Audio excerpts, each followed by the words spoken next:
Hey everyone, welcome back to the channel. Thank you for being here. My name is Andrew, coming to you from the beautiful Carolinas. Today's topic is going to be, once you see it, you can't unsee it.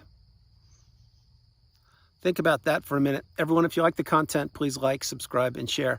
So once you see it, you can't unsee it. I'm referring to the narcissistic abusive cycle. Most likely you have gone through that. Maybe you're experiencing it right now. And for a long period of time, you could not wrap your head around why you were being treated the way you were being treated. And you did not know that there was a name for this. Now you found my channel. You're getting the wisdom. You are becoming awakened and aware, educated and empowered. And you're understanding what narcissism is and how it affected you for a period of time, which was the length of the relationship. Now, this relationship that you entered, most likely you were or are an authentic and genuine individual, and perhaps you fell in love with somebody. Well, did that other individual fall in love with you? If they're a narcissist, they did not, because the narcissist cannot fall in love. And most likely, they had you fall in love with them because they mirrored back all the beauty that you wanted to see in them, but they were actually just reflecting it back to you. And then when they did that, they placed you in a place called the trauma bond. Now, what is that? That is a very challenging and difficult place to get out of. It is when you are thinking about another individual morning, noon, and night. You are doing things for them.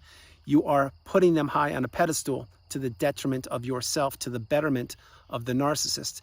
And all of your resources are taking a hit, a massive hit, which includes your time, your money, your love, your empathy, your energy, your assets, your relationships, your health, probably your business, etc.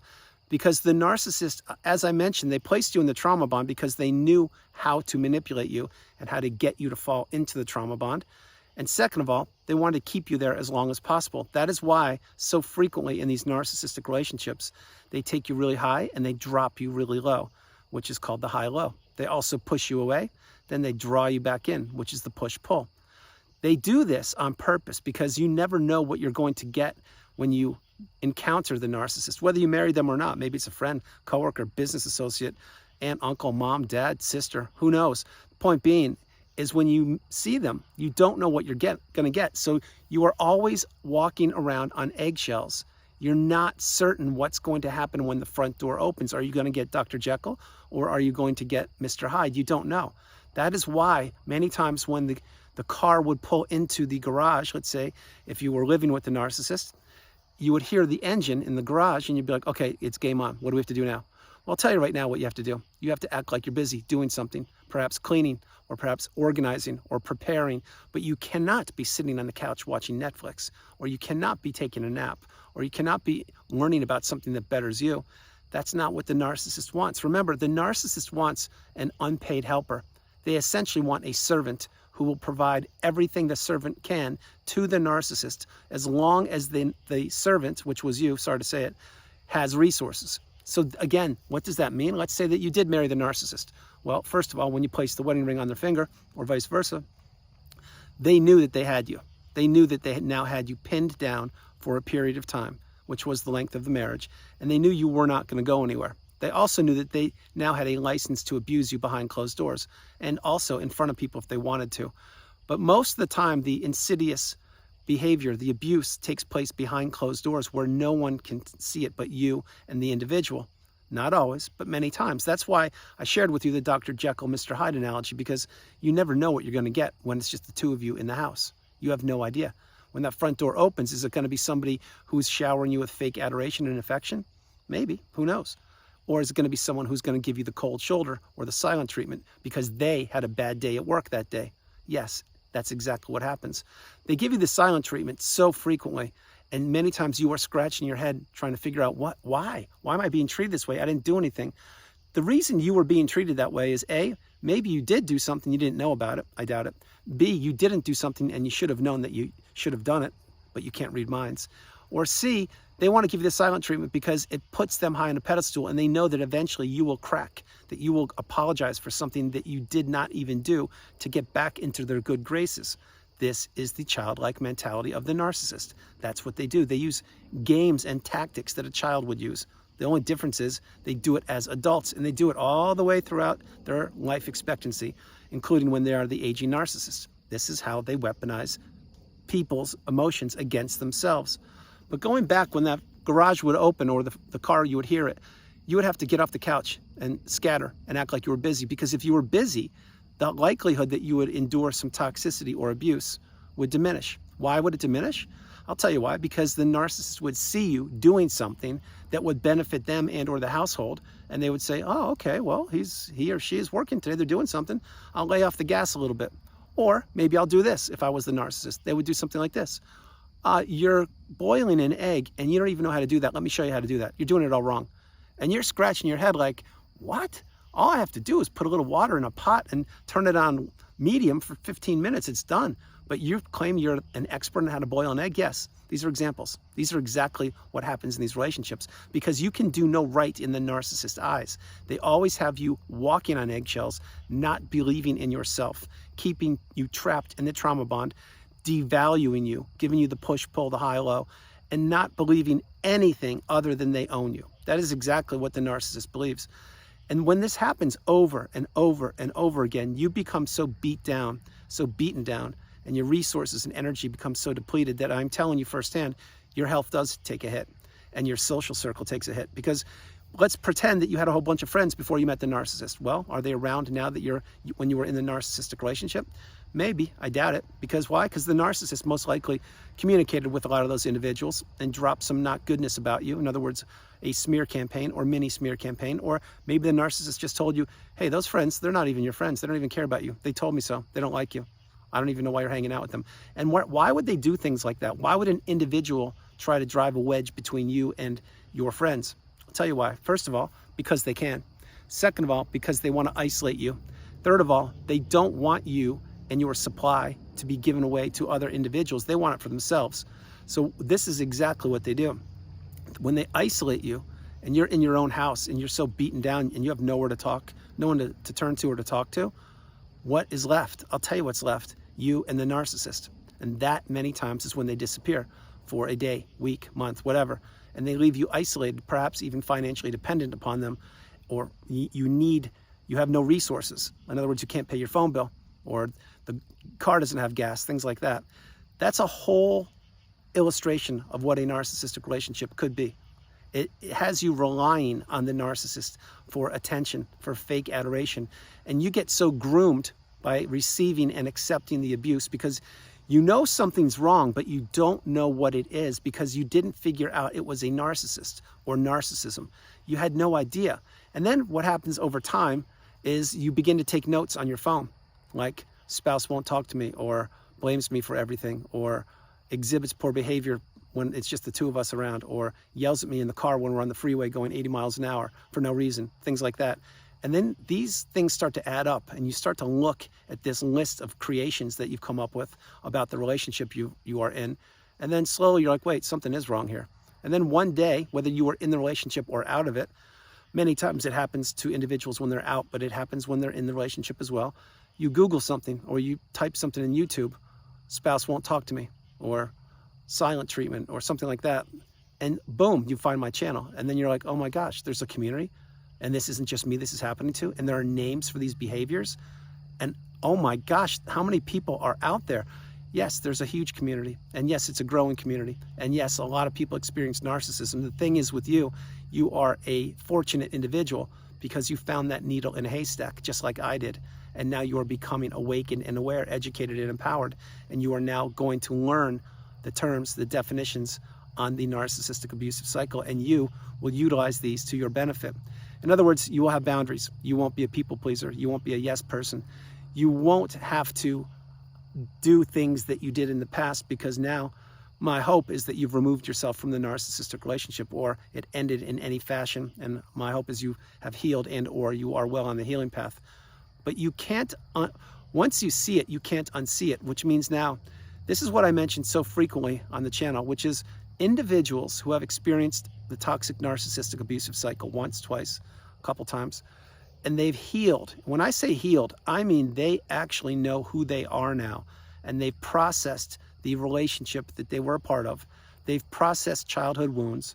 They've processed that they have to slow their life down. They've understood that they're the priority. They come first, second, and third. And they really have removed themselves from toxicity, and they've put all of their energy into themselves. When people do that, and they do heal, by the way, in time, in their time, that is when they reach the pinnacle of indifference, the mountaintop of indifference. When you don't care about the narcissist, you don't care about the toxicity, you want to leave this all in the past, take it as a lifelong learning lesson. It was a relationship that you had to go through. There was no other way around it. No matter what you think, you had to go through that relationship. So you need to address that. You also have to practice radical acceptance and understand that this person, the narcissist, can't change. And if they are with the new supply or new supplies, those people are being abused just like you were, if not worse. But when people reach the pinnacle of indifference and when they finally get the message and they've healed, that is when you now see the world through a different set of eyes. Now, I have shared this with the community for so long now, and I'm going to continue to hammer it home for you, because if this is you, first of all, drop comments below. Second of all, if you're beginning to see glimmers of seeing the world through a new set of eyes, again, drop comments below, but keep working on yourself. But if you're there and you know what I'm talking about, really get the message, share it with the community. The message is this: you don't tolerate poor behavior any longer. You don't excuse poor behavior. You don't chuckle and laugh at poor behavior, saying like, yeah, that's just so-and-so, it's just the way they are. No, we don't do that anymore, because we are now the educated empath. We now understand our value. We now know that what we went through, other individuals on the planet are going through right now as I'm creating this video and you're watching it, but those individuals may never get the wisdom. That's why you are a fortunate individual if you did go through the relationship and you did heal, is what I'm sharing. Now, I do not wish anybody to go through a narcissistic abusive relationship or cycle. It is one of the most challenging, if not the most challenging experience on the planet for any human being. It sincerely is. It will take you super high. It will drop you super low. You will have many sleepless nights. You will be left in the narcissistic fog. You will be placed in the trauma bond. You will not know what's happened to you. Your health will take a massive hit. Your finances will be depleted. Your social circle will blow up, and you will not be anything but a shell of yourself. And the whole time you are existing in the narcissistic fog, you are working for the narcissist, whether you know it or not. That is what your role is. It's almost as if the narcissist hypnotized you or placed you in a trance, because that's what they did. They batted their eyelashes, or they looked at you with the rosy cheeks, or they just played on your heartstrings, or all of the above. And they got you to fall in love with them, or to enter the relationship, or to believe that you could help them, or whatever your purpose was. But what you wanted out of the relationship is not what you got. What you got was a toxic, low vibrational entity. And that entity wanted to take you down in that quagmire with them. And they wanted to trade places with you. I'm telling you that right now. They wanted to keep you stuck in the low vibrational state, and they took your beautiful abundance in the high vibrational state. Again, they succeeded for a period of time, but they can't do that once the relationship is over, and I'll tell you why. The reason why is because that energy is yours. You possess it. It was captured for a period of time, but they don't own it. You own it. And once you heal properly, and in time, in your time, you will heal with the tools I'm providing for you, your energy does return, your health returns, your finances return, your social circle returns. A lot of things change for you. Doors open up, and they don't open up just because the relationship is over. That will never happen in a million years. They open up when the relationship is over. You have or are processing that relationship, and you're focusing on yourself now. Of course, you do have to break the trauma bond as well, and you do have to go no contact, etc., with the narcissist. When you do these things, then you understand, wow, I really am powerful, and that individual did capture me for a period of time. And yes, they never did love me. And yes, they don't love anybody. And in fact, they are just a creature of habit who vibrates low, and they've gone on to a new supply or new sources of supply. That's what they do. That is how they live their life. That is not how you live your life. You have put yourself back together. You are healing, you are learning, you are growing, you are teaching if you can. You are paying it forward. That's what you do. That's what a healthy individual does. But remember this, once you see it, you can't unsee it. Now with this third version of yourself, the new superpower that you have, which is conquering the narcissistic abusive cycle and rising through the ashes like a phoenix, once you do that, you can now identify narcissism rather quickly. Will a narcissist get past you here and there? Sure, they will, absolutely. But do you have the tools to use your better judgment and insulate and protect yourself by spotting poor behavior and not tolerating it? Absolutely, 100% you do. You didn't in the past because you thought many people thought like you did. They don't. You thought many people had your best interest at heart. They don't. And you thought that perhaps people could change or you could help people out and they would actually want to improve themselves. Again, that's a no. It doesn't mean that people on the planet, everyone is a narcissist. That's not the case. What I'm trying to share with you is many people aren't like you. They honestly aren't. And many people haven't gone through the cycle like you have. They really haven't. And many people don't get the wisdom on my channel. Understand what I'm sharing with you. That's why you are an extremely fortunate individual. And I will share this with you. If the relationship ended recently, you may be nodding your head and scratching your head and saying, Andrew, I do not feel fortunate. This was the most challenging thing I've ever gone through. And you would be correct. I once was there also. I know what it's like. But I've done the hard work, the heavy lifting, and I put myself back together, and you can do it too. If I did it, you can do it. And there are so many members of the community who I've helped get across the bridge to the path of freedom, to the path of solace, to the path of abundance. And I also wish you would join us. The way to join the people that have healed and or are healing on the healing path is to really understand about the relationship. Once you've seen the toxic behavior, you can't unsee it. Now it's up to you to take action. If not now, when? The narcissist won't change. If you are in a relationship with them, believe me when I tell you, it will only get worse over time. It will not improve. It can't improve because each and every narcissistic relationship has an expiration date. You now know that. You understand that, yes, you've been in the relationship for a period of time and it isn't improving, and your health is taking a hit, and your finances are taking a hit, and you really don't have anyone to turn to because you're isolated. That is how I mentioned the narcissist does their work on individuals. I mentioned that at the beginning of the video. I'm illustrating it again because that was me again. It's not me any longer, and it shouldn't be you for one more day longer. Understand the message. Once you see it, you can't unsee it. You were meant to discover narcissism. So was I. You were also meant to heal from it. So was I. You're also meant for a higher purpose, to help other individuals in any capacity when your cup is full. It doesn't have to be educating people on narcissism, but when your cup is full, which means you've healed and you're now living your life at your speed, my hope is you're helping the community out where you live, or the planet, or yourself, or loved and trusted ones, because you've gone through something that most people, A, don't go through, B, don't go through and get the wisdom, and C, don't go through, get the wisdom, and heal properly. But that's what you're doing, or that's what you've done. So once you see it, you can't unsee it. This will become a superpower for you. I can assure you. It really, sincerely will. And if you've made it to that pinnacle of indifference, the mountaintop of indifference, please drop comments below. If your relationship ended recently or a couple of years ago and you haven't quite healed, I get it. I understand. It means you have more work to do.